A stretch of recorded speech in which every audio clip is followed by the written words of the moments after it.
وہ لڑائی کرنے میں دیوانہ تھا، مصطفیٰ دیوانہ۔ کوئی بھی اس کی طرح چاقو نہیں مارا کرتا تھا، وہ چاقو مارنے میں نمونہ تھا۔ اپنے زمانے میں لڑائی کرنے میں دیوانہ تھا، لیکن اس کے دل کے اندر، اس کی دل کی گہرائیوں میں اندر اندر وہ امام حسین علیہ السلام کو بھی چاہتا تھا۔ اس کے وجود میں صرف یہی ایک اچھی صفت تھی کہ جب بھی محرم آتا تھا وہ تمام برائیوں کو چھوڑ دیتا تھا، مؤدب ہو کے رہتا تھا۔ محرم میں کسی کو تنگ نہیں کرتا تھا، لڑائی نہیں کرتا تھا، چاقو نہیں مارتا تھا۔ اس کے اندر صرف یہی ایک معمولی سی خوبی تھی، محرم میں خود کے گناہوں کے بستر کو سمیٹ لیتا تھا۔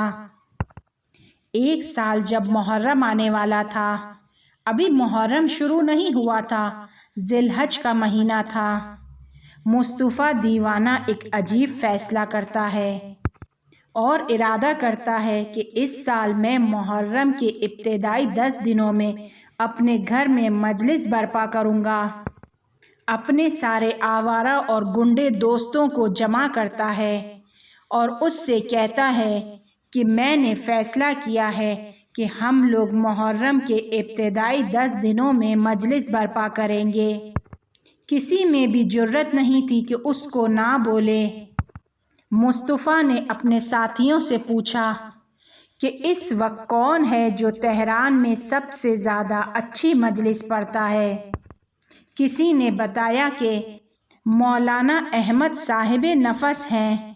صاحب نفس اس کا سرنیم نہیں تھا، بلکہ اس قدر اچھی مجلس پڑھتا تھا، اس قدر اس کے نفس میں اثر تھا، اس کے کلام میں اس قدر اثر تھا کہ لوگ کہتے تھے کہ پتھر بھی اس کی مجلس میں ٹوٹ جاتا ہے، پتھر دل انسان بھی نرم ہو جاتا ہے، اس کی مجلس دلوں کو بھا جاتی ہے، وہ لوگوں کے دلوں کو فتح کر لیتا ہے۔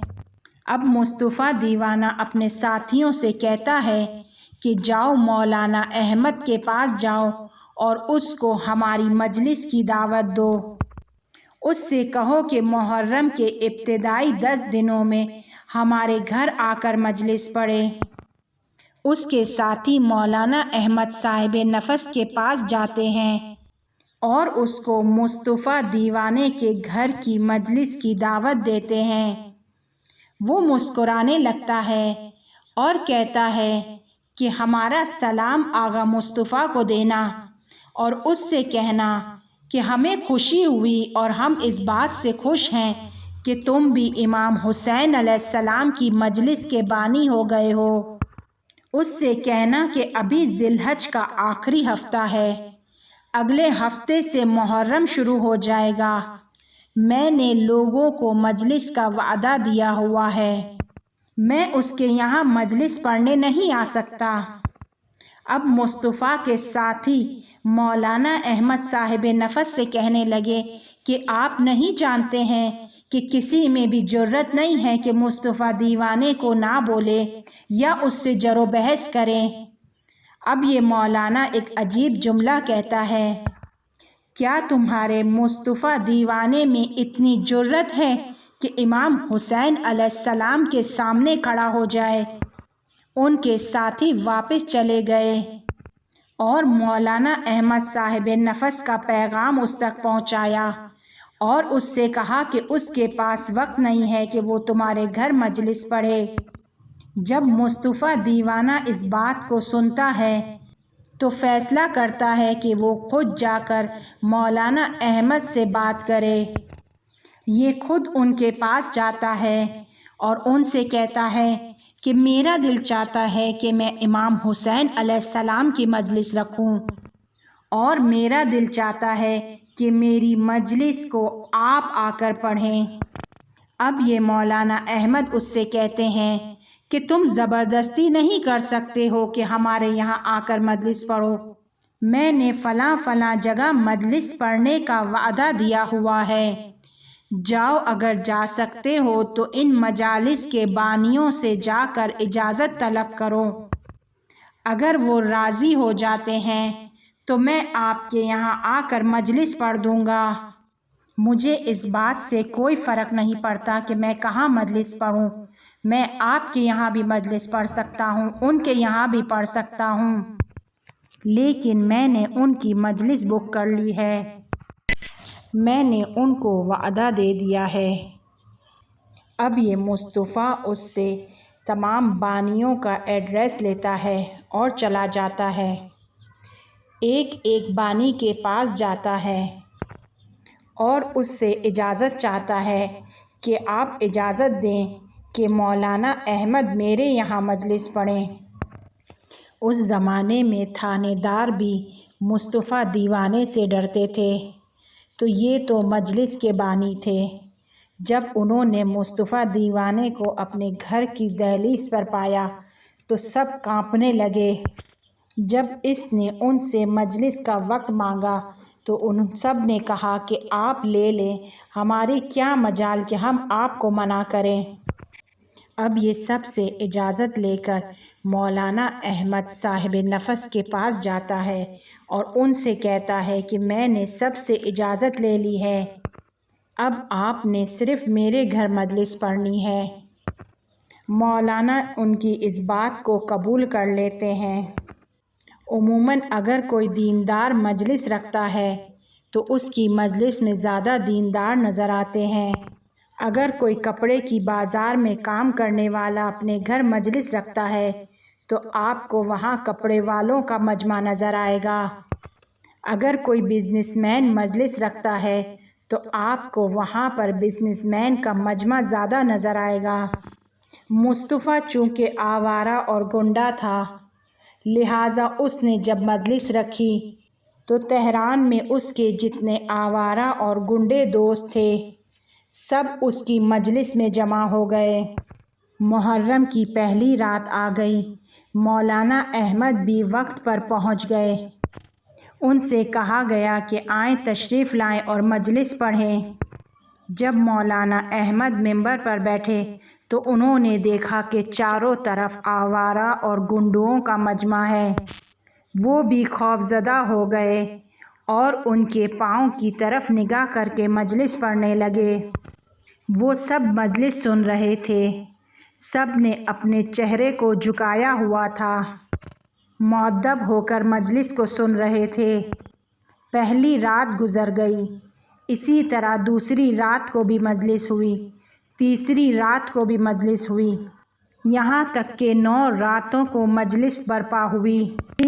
10ویں کی رات آئی، جب مولانا احمد صاحب نفس مجلس پڑھنے کے لیے آئے تو ان سے مصطفیٰ دیوانے نے کہا کہ آئیں ایک کونے پر بیٹھیں اور چائے پئیں، اور پھر ان سے کہنے لگے کہ مجھے آپ سے ایک کام ہے، آپ مجھے اجازت دیں کہ میں آپ کی مجلس سے پہلے 10 منٹ منبر پر جانا چاہتا ہوں، میں 10 منٹ مجلس پڑھنا چاہتا ہوں، صرف دعا کریں کہ حضرت زہرا سلام اللہ علیہا میرے کلام میں اثر عطا کریں۔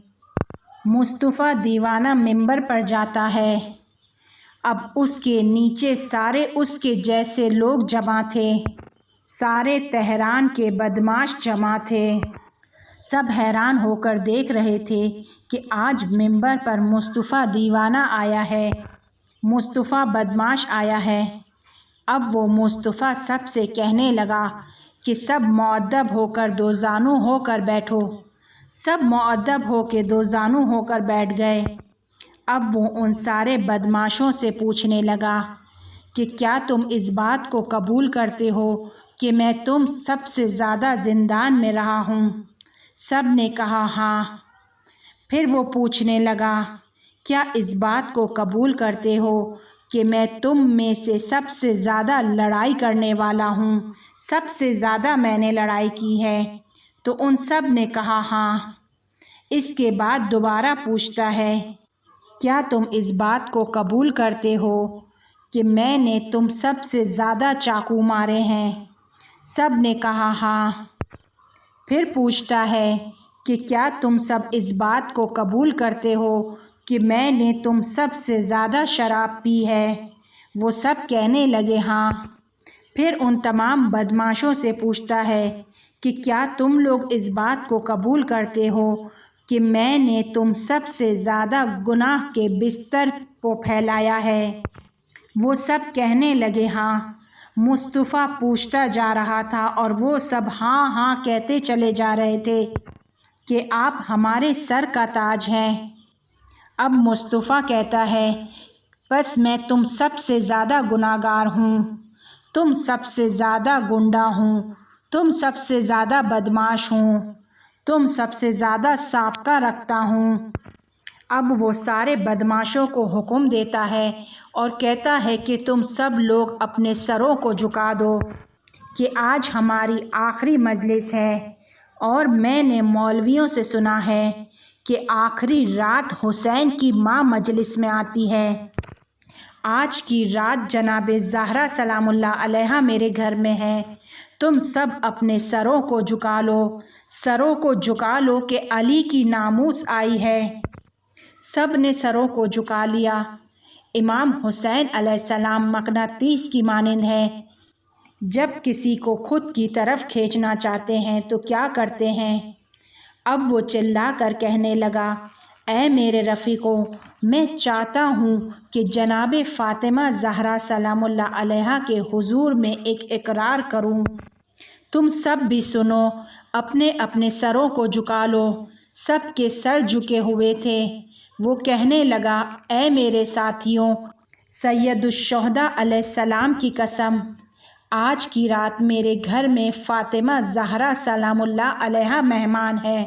میں اس مہمان کی قسم کھا کے کہتا ہوں کہ میں بہت ساری جگہوں پر گیا، بہت ساری مجلسوں میں گیا، بہت سارے لوگوں کو دیکھا ہے، لیکن فاطمہ زہرا سلام اللہ علیہا کے سامنے کہتا ہوں کہ میں نے اپنی زندگی میں امام حسین جیسا بزرگوار نہیں دیکھا۔ حسین بہت زیادہ مرد ہیں، بہت زیادہ بامعرفت ہیں۔ اے میرے ساتھیوں، تمہیں امام حسین علیہ السلام سے زیادہ مہربان تر کوئی نظر نہیں آئے گا۔ تم لوگ نہیں جانتے ہو کہ حسین کون ہے۔ میں آج اس کی ماں کے سامنے کہنا چاہتا ہوں کہ زہرا جان، میں آج کے بعد گناہ نہیں کروں گا۔ اب جب کہ آپ نے مجھے اپنی نوکری کی لیاقت عطا کی ہے، میں ہرگز گناہ کی طرف نہیں جاؤں گا۔ سب کے سب آوارہ اور بدماش یہ بات سن کر رونے لگے۔ مصطفیٰ دوبارہ سب سے مخاطب ہو کر کہتا ہے کہ میں چاہتا ہوں کہ 2 کلمے مجلس پڑھوں، 2 کلمے مصائب کے پڑھوں، اور اس کے بعد مولانا احمد صاحب نفس آ کر مجلس پڑھیں گے۔ اب وہ عجیب بات بیان کرتا ہے اور اپنے رفیقوں سے مخاطب ہو کر کہتا ہے اے میرے رفیقوں، وہ لوگ جو کربلا میں آئے تھے اور جنہوں نے حسین علیہ السلام کو قتل کیا، وہ بدماش نہیں تھے، وہ ہرگز بدماش نہیں تھے، کیونکہ ہم بدماش چھوٹی لڑکی کے چہرے پر تماچے نہیں مارتے ہیں۔ وہ بدماش نہیں تھے کیونکہ ہم بدماش عورتوں پر ہاتھ نہیں اٹھاتے ہیں۔ وہ بدماش نہیں تھے کیونکہ ہم بدماش اگر کسی کے دشمن ہو، اگر کسی کے خون کے پیاسے ہوں، اگر اس کو 100 پیغام بھی دے چکے ہوں، لیکن اگر گلی میں وہ اپنے بیوی بچوں کے ساتھ نظر آتا ہے تو اس کو کچھ نہیں کہتے ہیں، اس سے کہتے ہیں کہ جاؤ بچے تمہارے ساتھ ہیں، جاؤ تمہاری بیوی تمہارے ساتھ ہے، یہاں سے چلے جاؤ۔ ہم بدماش اگر کسی کے ساتھ لڑائی کرتے ہیں تو اس کو مارتے ہیں، اگر چاقو مارتے ہیں اور وہ زمین پر گر جاتا ہے تو اس کو لاتے نہیں مارتے، اس کو پاؤں کے نیچے نہیں رونتے ہیں۔